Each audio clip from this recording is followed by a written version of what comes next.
Doctor, buenas tardes. ¿Me logra escuchar? Buenas tardes, sí puedo escucharle. Bueno, vamos a iniciar, por favor. Buenas tardes, estimados participantes. Les saluda María, asesora académica del Centro Internacional de Actualización y Formación Profesional. Agradecidos por su participación al curso de pterigio o carnosidad en el ojo, que estará a cargo del doctor Ludwig. Asimismo, para el buen desempeño del ponente, se les recomienda, por favor, mantener la cámara y micrófonos apagados. Y para las dudas y consultas, el doctor las estará absorbiendo al final de la ponencia. Del mismo modo, si desean adquirir las clases grabadas más el material de estudio, más la certificación por 90 horas académicas, estaré dejando mi número en el chat del Zoom. Buenas tardes, doctor Ludwig. Le doy pase a su ponencia. Muy buenas tardes, gracias por la invitación. El día de hoy vamos a llevar a cabo lo que es la carnosidad en el ojo, conocido como pterigión. Muy bien, para esto vamos a llevar a cabo lo que es el concepto de la enfermedad, así como también los factores asociados, ya que debido a su gran incidencia a nivel mundial y a nivel también de Latinoamérica, es necesario conocer y recalcar también sobre eh, las distintas etiologías que pueda presentar, así como también factores de riesgo asociados que presenta la enfermedad. Muy bien, quisiera por favor que me confirmen si se puede visualizar lo que es la presentación.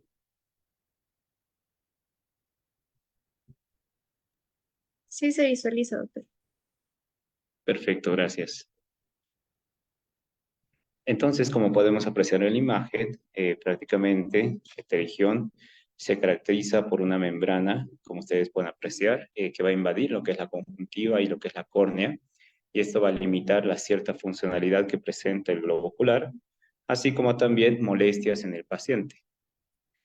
Cabe recalcar que el pterigión es un tumor ocular benigno que es muy frecuente en nuestro medio, ya que su incidencia y recidiva varía de diferentes regiones del mundo. Está relacionado mucho con la edad, así como también raza y factores ambientales, especialmente aquellos factores que se asocian a lo que es a la vista y a la visión.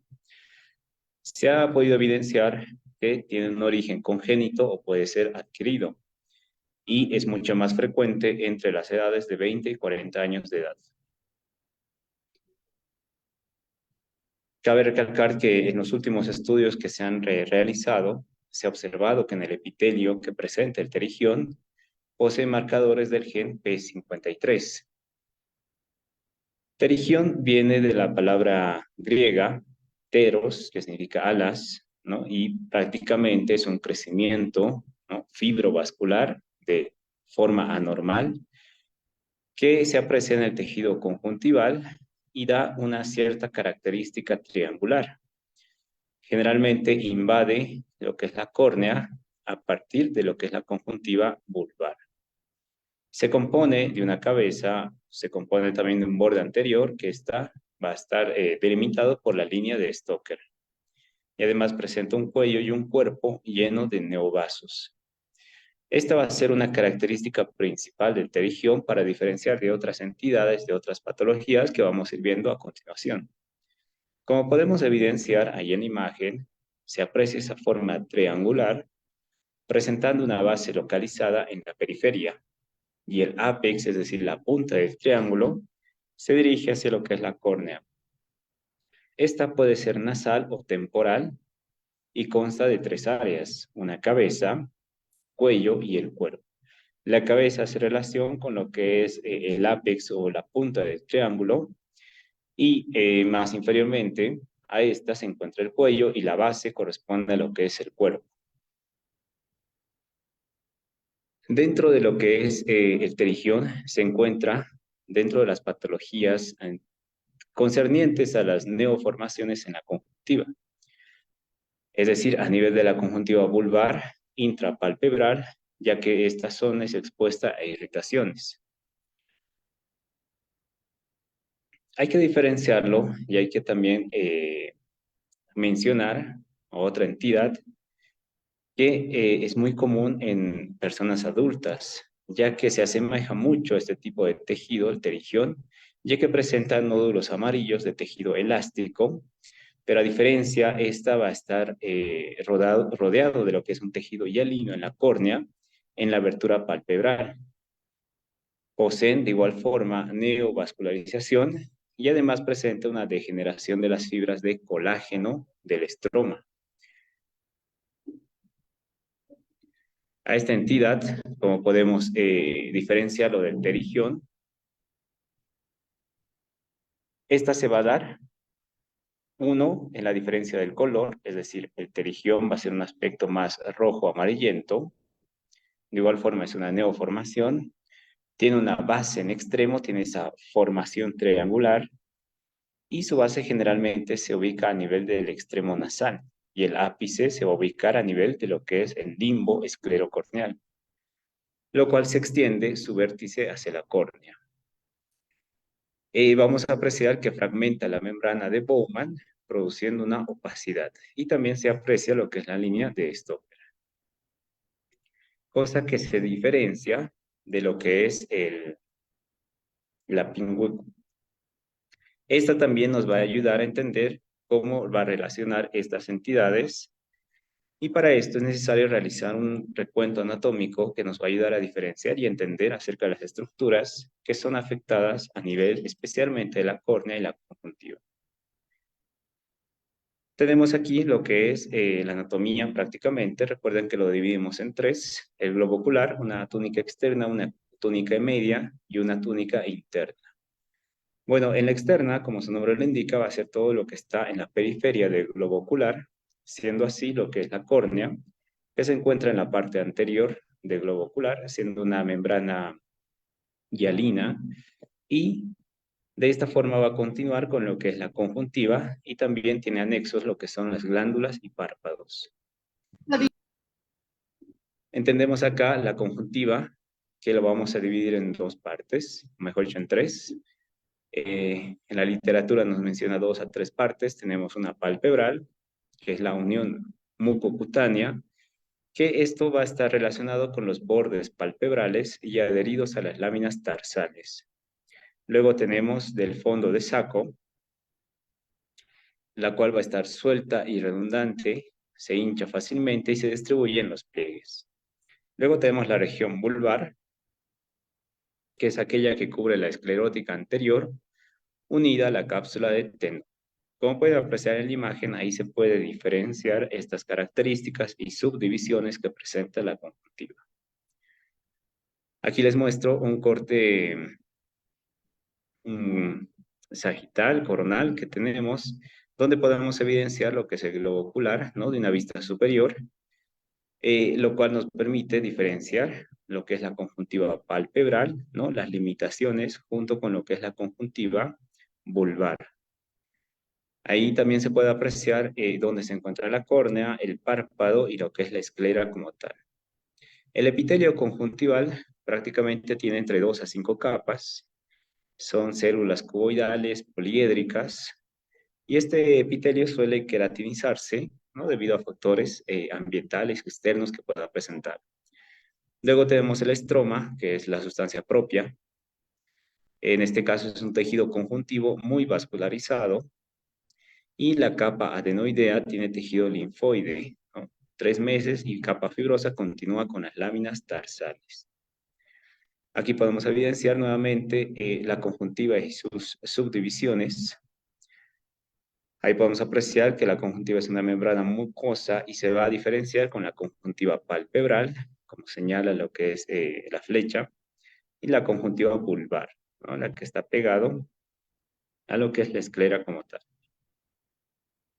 Las secreciones conjuntivales junto con las lágrimas, recordarles que tiene una función protectora y así también permite la lubricación del globo ocular.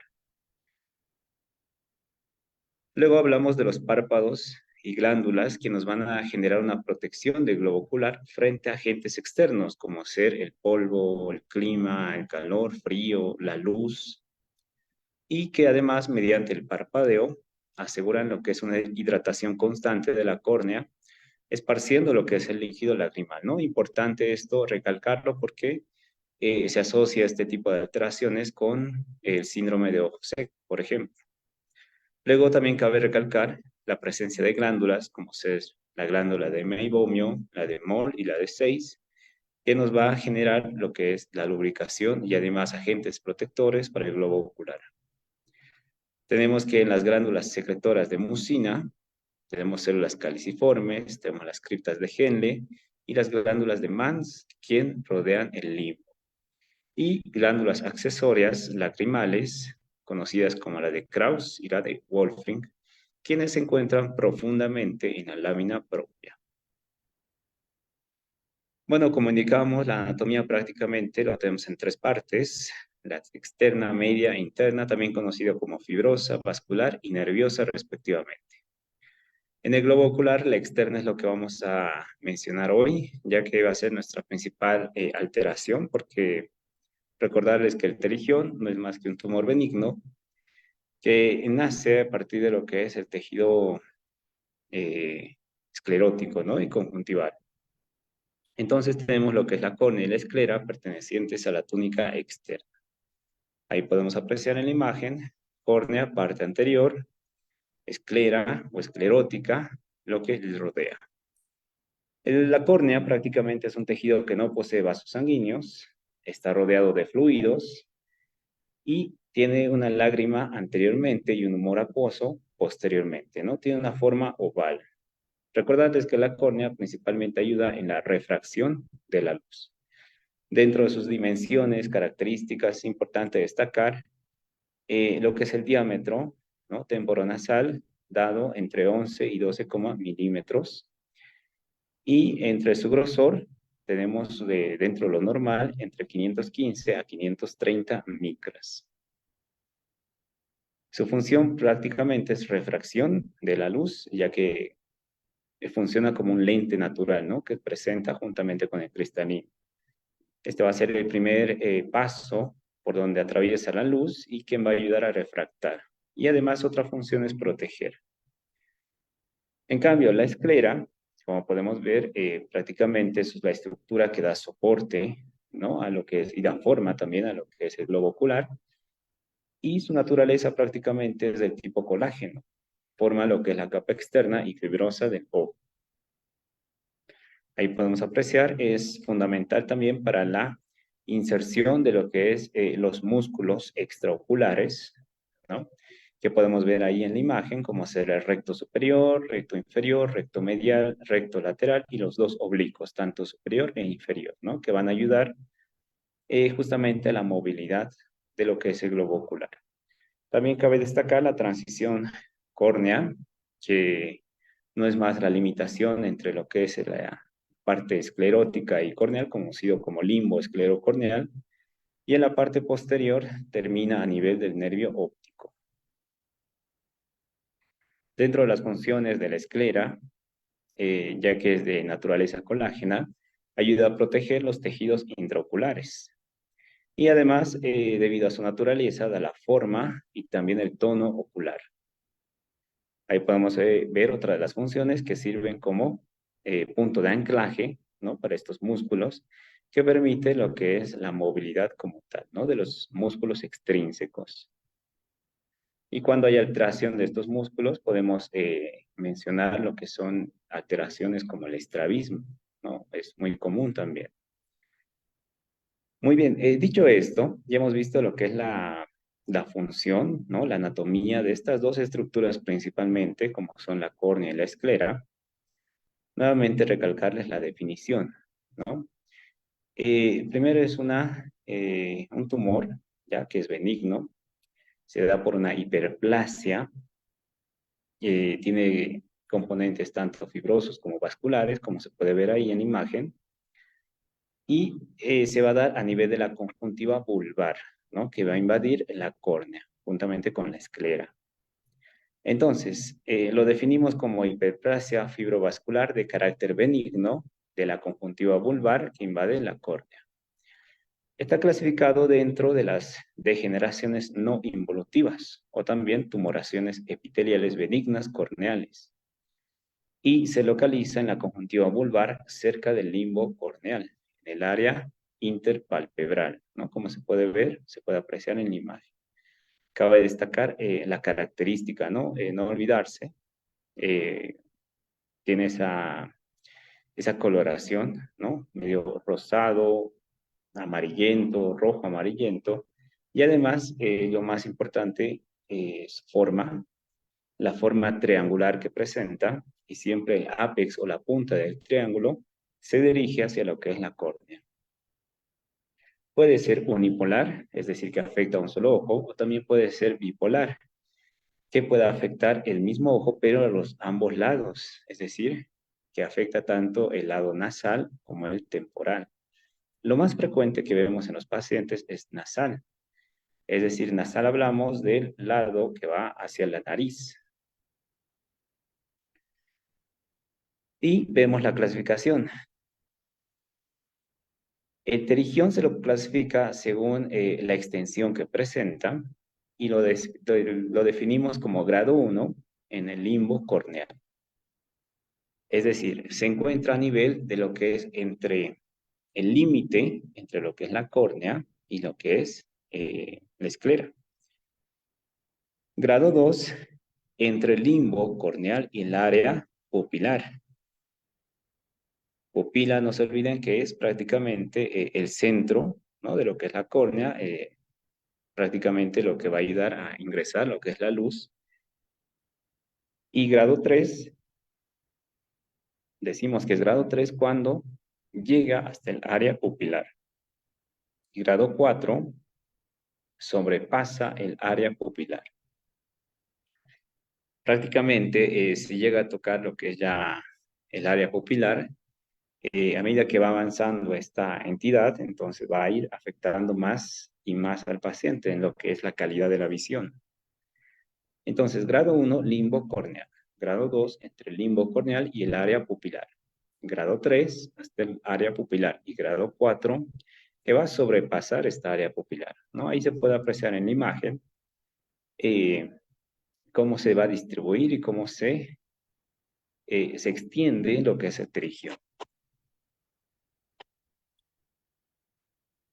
Dentro de las causas de un pterigión encontramos factores como ser la exposición excesiva a la luz solar, la edad, ¿no? Las edades en aumento, que van ya pacientes mayores a 40 años, donde se aprecia mucho más frecuente, así como también actividades, trabajos cotidianos que se encuentran en la intemperie, es decir, en la parte exterior. Y esto provoca exposiciones ambientales como ser polvo, suciedad, aire, climas cálidos, por ejemplo, que pueden ocasionar la sequedad del globo ocular e incluso se ha visto también en pacientes que cocinan a leña, ¿no? La exposición a humo también puede provocar como causa o factor para que ocurra esta alteración. También tenemos dentro de las causas la exposición excesiva a alergenos, ¿no? Como solventes o químicos industriales. Y también fases de estrés extremo. Se ha podido evidenciar, un artículo sacaron que se relacionaba a pacientes, especialmente del área médica, donde se aprecia la incidencia, ¿no? De esta enfermedad. La profilaxis que se aplica en un pterigión es prácticamente medios que van a proteger, ¿no? Contra este tipo de factores ambientales. Es decir, trabajadores que estén expuestos a radiaciones ultravioletas, como el sol. Entonces se le puede recomendar lo que es el uso de gafas de sol, ¿no? Que tengan esa certificación UV. Y también en personas que puedan presentar esta predisposición a padecer el pterigión, ¿no? Incluso ayuda a lo que se evita o disminuye o retrasa lo que es el crecimiento. Dentro de la fisiopatología de esta entidad, empezamos o mencionamos la luz solar, que va a ser una de las principales factores, ¿no? Causas, lo cual va a incidir sobre la córnea y conjuntiva y provocando lo que es un daño tisular. Los rayos infrarrojos, es decir, el efecto térmico, y los rayos ultravioletas, el efecto abiótico, de estas bandas que presentan los rayos infrarrojos, que son ondas de 320 a menos 290 nanómetros, van a generar procesos de tipo oxidativo e inflamatorios. Pero esto va a ser de forma crónica, ya que el paciente, al estar expuesto, ¿no?, constantemente ante este factor, empieza a provocar la activación de metaloproteinasas, generación de fibrosis y por ende provoca lo que es el pterigión posteriormente, ¿no?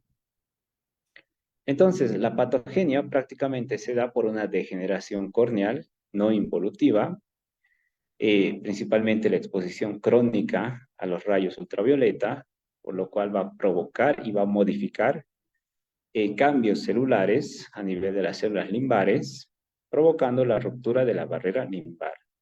Es decir, va a haber una invasión conjuntival de lo que es el epitelio corneal, provocando reacciones inmunológicas tipo 1, ¿no?, con una cascada inflamatoria crónica.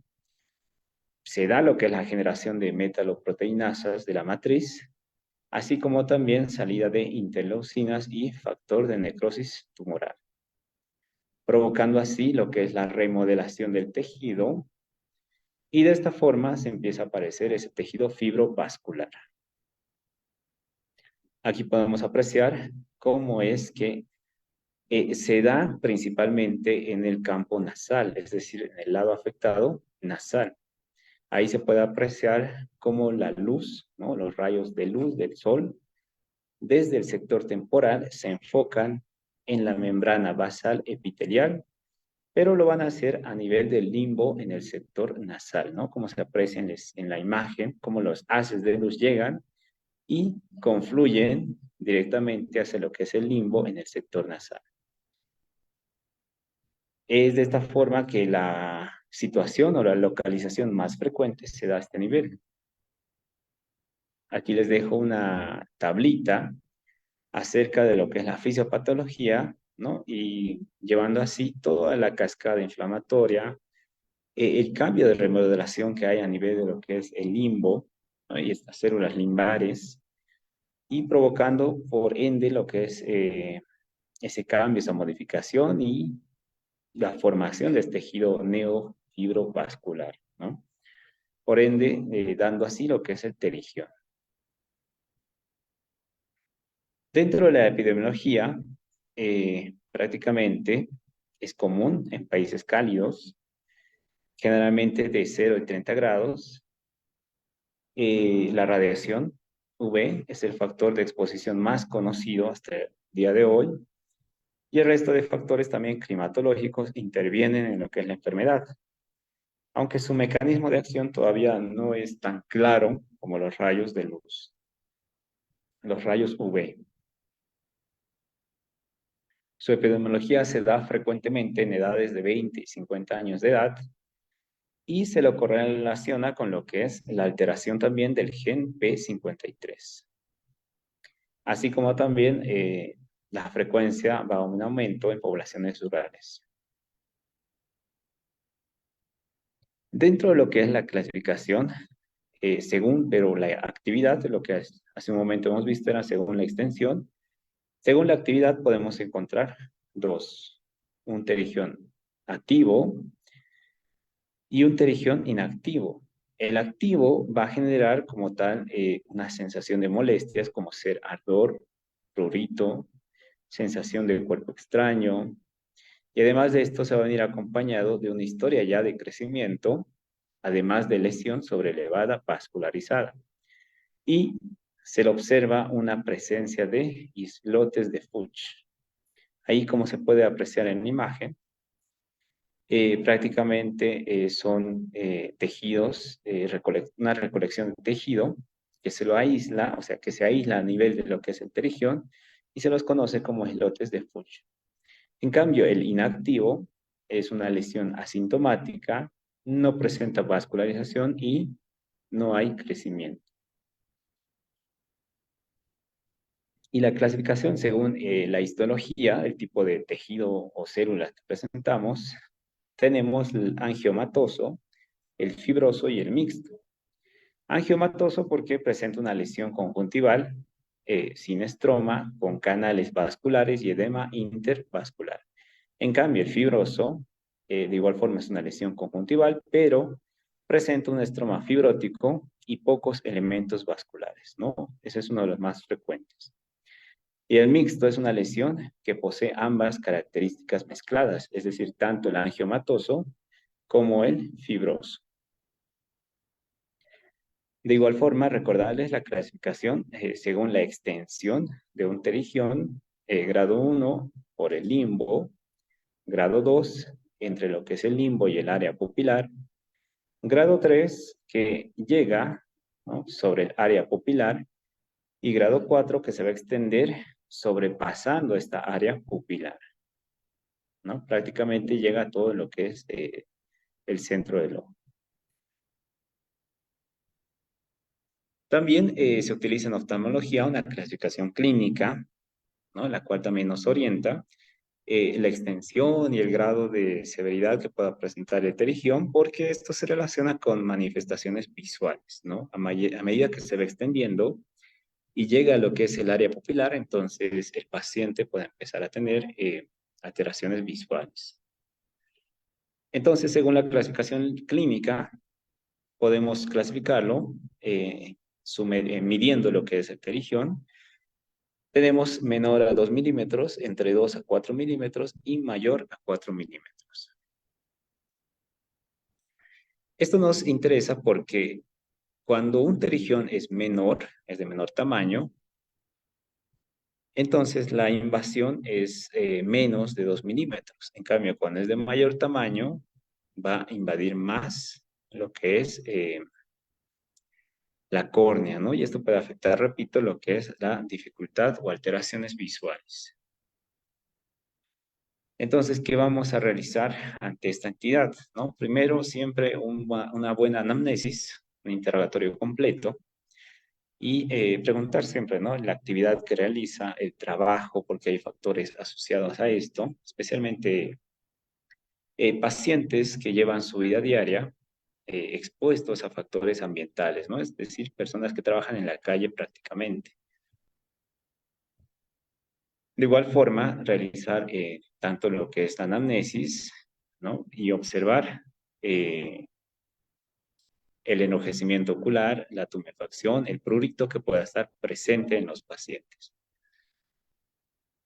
Entonces podemos tener dos casos, una sintomática y un sintomático, ¿no? En el sintomático generalmente da esa sensación de cuerpo extraño, eh, lagrimeo, molestia o ardor ocular, y en dependencia de la severidad, cuando ya empieza a invadir eh, parte de la córnea, entonces puede haber afectación en la agudeza visual. Recuerden que la córnea es un lente natural que tenemos, y al ser afectado, entonces podría generar alteraciones principalmente en la agudeza visual, ¿no? Ya que no se va a poder refractar correctamente la luz y por ende eh, la capa, la retina no va a poder procesar correctamente, no va a haber una convergencia correcta. Puede existir disminución de la agudeza con astigmatismo mayor a 3 milímetros cuando se da lo que es el terigión, así como también una obstrucción del eje visual y una diplopía. La presentación clínica puede ser en dos categorías. Una primera, donde existe una mínima proliferación y apariencia atrófica, que encontramos un terigión plano y de lento crecimiento. En cambio, la segunda, que puede ser una proliferación fibrovascular y de crecimiento rápido, como se aprecia en la imagen.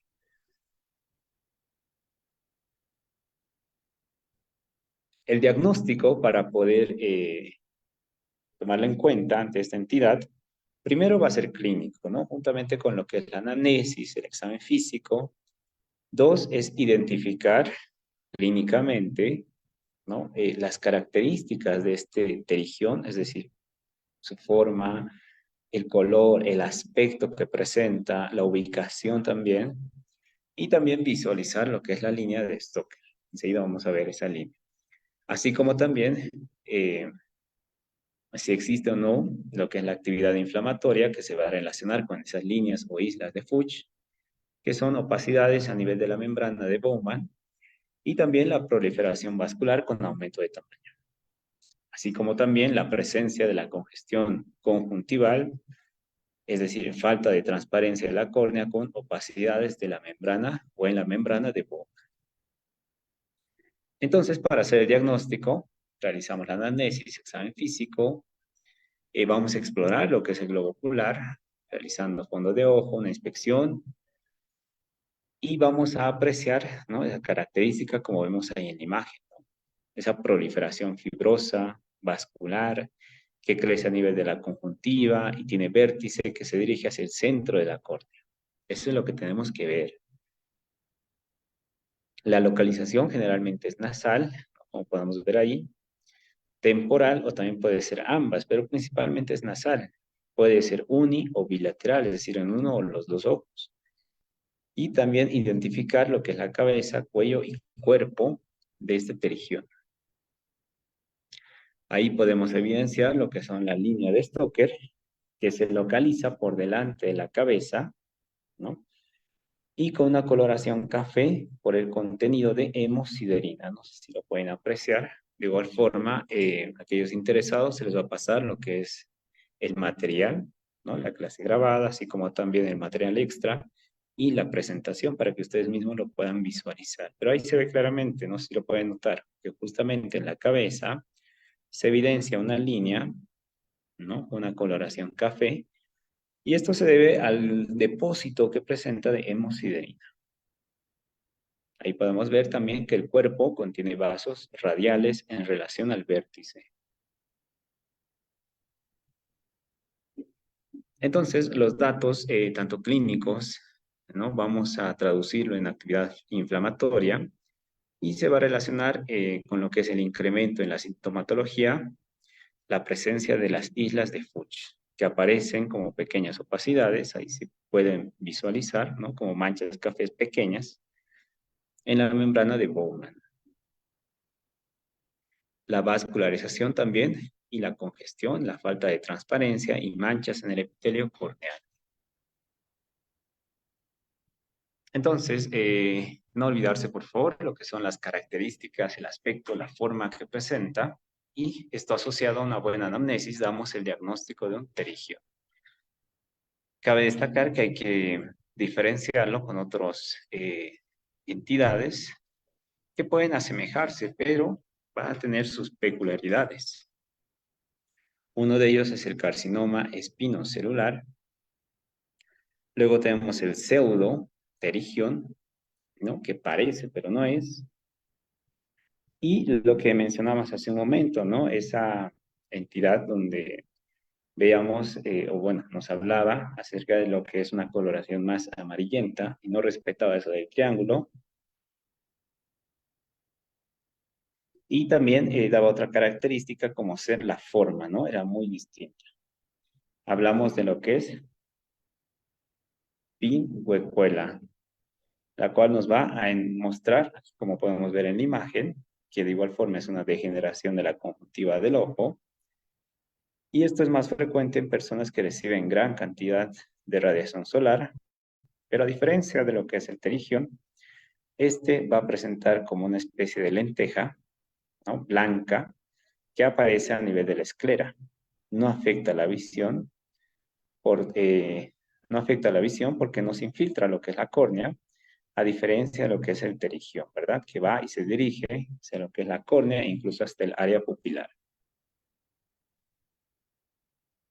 Dentro de los estadios vamos a encontrar dos. En el estadio 1 son aplanadas, son más blandas, presentan rasgos atróficos y elastosis en el estroma conjuntival. En cambio, en el estadio 2 son ya más prominentes, tienen una forma de montaña, es decir, montículo, y se vasculariza. De igual forma puede sufrir episodios de inflamación. Entonces, como pueden ver, no tiene esa forma de triangular, no se extiende, no se infiltra hacia lo que es la córnea, y son entidades distintas. Entonces, los síntomas de esta pingüécula luce como una protuberancia, ¿no?, de color amarillo, es mucho más pequeña y crece cerca de la córnea, pero no invade. Puede aparecer en cualquier lado de la córnea, no necesariamente en la región nasal o temporal, pero de igual forma tiene mayor frecuencia en el lado nasal, es decir, en el lado de la nariz. Las causas exactas no se conoce con exactitud. Se ve teorías que orientan hacia lo que es la exposición prolongada de la luz solar y también la irritación del globo ocular, y se ve muy relacionado con pacientes que tienen actividad con la soldadura por arco. Se ha visto que debido a la exposición intensa de estos rayos que genera, ¿no?, esta ocupación, entonces conlleva lo que es la formación de esta enfermedad degenerativa, que no es el pterígio. El tratamiento, prácticamente cuando hablamos de se utiliza gotas lubricantes para los ojos, eh, recomendaciones de lo que son lentes, ¿no?, protectores contra los rayos UV, lágrimas artificiales, y como es de lento crecimiento, no suele ser necesario una cirugía como tal, ¿no? A menos que afecte la visión o cause realmente molestias. Muchas veces también puede existir el riesgo de que se inflame, es decir, provoca una pingueculitis. Entonces ahí ya es necesario un tratamiento ya con medicación, ¿no?, para tratar de evitar complicaciones, y se utiliza corticoides como primera elección. En cambio, en un terigión, de igual forma, ataca lo que son estos factores de riesgo. De igual forma, se le recomienda al paciente, se le brinda lo que es una protección de rayos ultravioletas, es decir, a través de lentes, gafas, utilización de sombreros. De igual forma, recomendación de evitar estos factores ambientales, ¿no? Es decir, si está expuesto ante un agente químico, una radiación. Entonces, de igual forma, se le pide al paciente, se le recomienda evitar estos factores, lubricante en los ojos, antiinflamatorios y corticoides. Cuando ya empieza a afectar a lo que es la parte de la visión en el paciente, es decir, la agudeza visual, entonces se realiza una exéresis simple, se retira, ¿no? Se realiza un autoinjerto conjuntival y limbal. Y después de realizar un tratamiento quirúrgico, eso ya lo valora el oftalmólogo, ¿no?, en dependencia de la gravedad, en dependencia del tipo, en dependencia de la extensión, todo eso se valora. Y ya posteriormente a eso se le da un tratamiento postoperatorio con la ayuda de un familiar, ¿no? Se le pide, se les da las recomendaciones que a las primeras 48 horas debe permanecer lo que es la oclusión con curas diarias, ¿no?, de colirio antibiótico y un esteroide. Ya en la primera semana se continúa con el colirio antibiótico, y en este caso el esteroide ya se lo espacia a 4 horas. La segunda semana, de igual forma, el colirio se mantiene, pero ya un espacio más amplio cada 6 horas. Y la tercera semana prácticamente ya es con una evolución de mantener el colirio y se le genera un espacio más amplio de 6 a 8 horas. Este tratamiento es fundamental porque evita que vuelva a formarse el terigión. Es decir, debido a la lesión y a la irritación que hemos realizado con la cirugía, puede ser que nuevamente vuelva a formarse este tejido fibrovascular. Entonces, tenemos que controlar eso mediante un antiinflamatorio potente, como son los esteroides. Bueno, aquí les dejo una tablita. Eso se maneja en dependencia de tipo de paciente, si presenta algún tipo de enfermedad de base y además un factor de riesgo que pueda presentar, ¿no? Ya que recuerden todos los contraindicaciones en pacientes con lo que es la utilización de corticoides. Bueno, aquí les dejo una tabla. Podemos utilizar prednisolona, metilcelulosa, así como también ciclosporinas. Bueno, aquí podemos ver, se recomienda lo que es el tratamiento quirúrgico en aquellos que no se ha podido controlar, ¿no?, con el tratamiento médico, y en aquellos que afecten alteraciones visuales, como ser astigmatismo, ¿no? Y así podemos retirar prácticamente este tejido fibrovascular. Nuevamente ahí las recomendaciones, un esquema como iniciar posterior a lo que es el tratamiento quirúrgico. Y como referencia, en vía ordinario de todo paciente que presente crecimiento conjuntival anormal, ¿no? Un cuadro clínico compatible con pterigión. Por favor, si ustedes evidencian, observan o diagnostican pterigión, entonces recomendar siempre mandar, ¿no? Paciente a lo que es el oftalmólogo. Previo, dado lo que es el tratamiento médico correspondiente. Muy bien, hasta aquí entonces el tema de hoy, lo que es el curso. Quisiera conocer si tienen alguna duda, alguna inquietud, lo pueden realizar por el bandeja de mensajes o utilizando lo que es el micrófono.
Muy bien, acá tenemos una consulta, ¿no?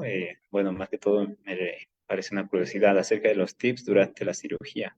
Bueno, eso va a depender mucho de, como les indicaba, el grado de extensión, el tipo de tejido con el cual estamos enfrentando. Y más que todo, tips es siempre recomendar al paciente posterior a lo que es la cirugía para la prevención de una recurrencia, es decir, se ha visto y hay un gran porcentaje donde pacientes lastimosamente no realizan los cuidados correspondientes, no se aplican lo que es el tratamiento o mucho peor, no van a sus controles, ¿no? Dicen, ya me he quitado, ya estoy mejor, entonces ya, ahí lo dejo. Pero lastimosamente esta es una entidad que se puede volver recurrente. Entonces, siempre aconsejar al paciente evitar esa exposición, ¿no? A esos factores de riesgo que ustedes han detectado, ya sea polvo, viento, la radiación UV, ¿no?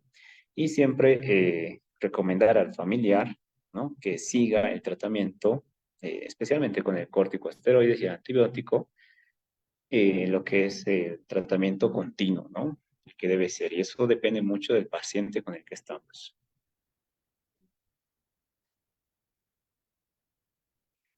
Muy bien, entonces, de cualquier situación, cualquier pregunta, si desean lo que es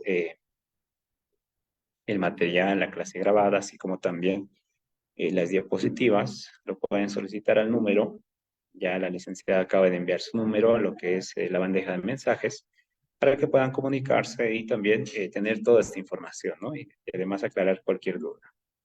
Bueno, vamos con la última pregunta. ¿El terigión puede reaparecer después de la cirugía? Así es. Así es. Como hemos visto en la fisiopatología, ¿no? Que la causa es los rayos UV. Como les decía hace un momento, si el paciente no se cuida ante esto, entonces nuevamente vuelve esa cascada de inflamación crónica, provocando un cambio del epitelio de las células limbares, provocando así nuevamente la reaparición de tejido fibrovascular. Muy bien, dicho esto entonces, que tengan un excelente resto de jornada. Me despido hasta acá, un saludo desde La Paz, Bolivia. Y cualquier consulta, material extra, los números de la licenciada. Muy bien, que tengan un excelente resto del día. Hasta otra oportunidad. Hasta luego. Muchas gracias. Hasta luego. Buena tarde. Excelente charla. Gracias.